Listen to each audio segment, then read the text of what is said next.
बिस्मिल्लाहिर्रहमानिर्रहीम अस्सलामुअलैकुम दोस्तों आज तारीख है 24 दिसंबर 2023 दिन ने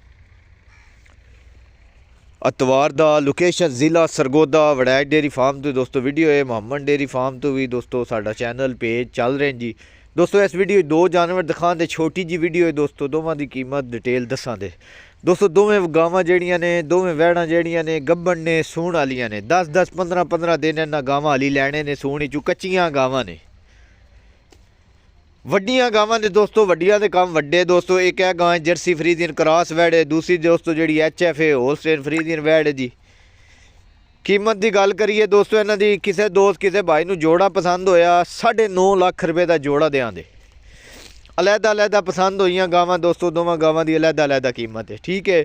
एक गां कली किसी ने पसंद हुई दोस्तों 4,85,000 की लब्बे दी जोड़ा किसी दोस्त को पसंद होया 9.5 लाख रुपए का जोड़ा मिल जाएगा दोस्तों। दोवें गावां गब्बन ने माशाल्लाह थण चेक कर लेने लिबास चेक कर लेने कच्चियां गावां ने दोस्तों अलिया ना लिबास जेड़ा ना बनाने ने जगह चेक कर लो कद चेक कर लेने वजन चेक कर लेने बंदा दरम्यान चलता जा रहा गावां चेक कर लो जी। लोकेशन ज़िला सरगोदा जी मोहम्मद डेयरी फार्म ते मौजूद ने स्क्रीन ते नंबर दे दिते हैं कॉल और व्हाट्सअप जेड़ा इन्हां नंबरां ते वे तस्वीर या स्क्रीनशॉट लैके व्हाट्सअप ते रबता कर लेना। एक गां पसंद होवे तां भी मिल जेदी दोवें गावां पसंद होण तां भी मिल जांदी।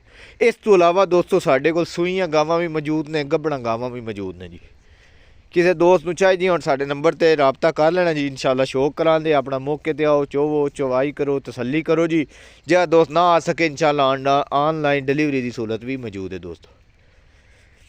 बाकी फिर मैं दोस्तों गावां की कीमत डिटेल दस देना। दूसरा वारा गावां दोवां ने सूना है गब्बन ने प्रैगनेंट ने वड्डियां वैड़ां ने माशाल्लाह जी जान वालियां ने वजन वालियां ने।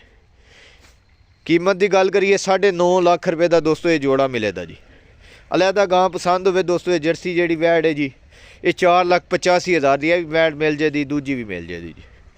4,85,000 की एक जोड़ा पसंद होया 9.5 लाख रुपए का जोड़ा मिल जाएगा जी। लोकेशन ज़िला सरगोदा मोहम्मद डेयरी फार्म के जानवर मौजूद ने दोस्तों। इस तो इलावा साढ़े को सूईयां गावां भी मौजूद ने गब्बन गावां भी 20+ वाले जानवर मौजूद ने जी। ये वड्डियां वैड़ां दोस्तों माशाल्लाह 3 लीटर दुध देने वालियां गावां ने दोवें। किसी दोस्त को पसंद हुई रबता कर सकता है। अस्सलाम वालेकुम।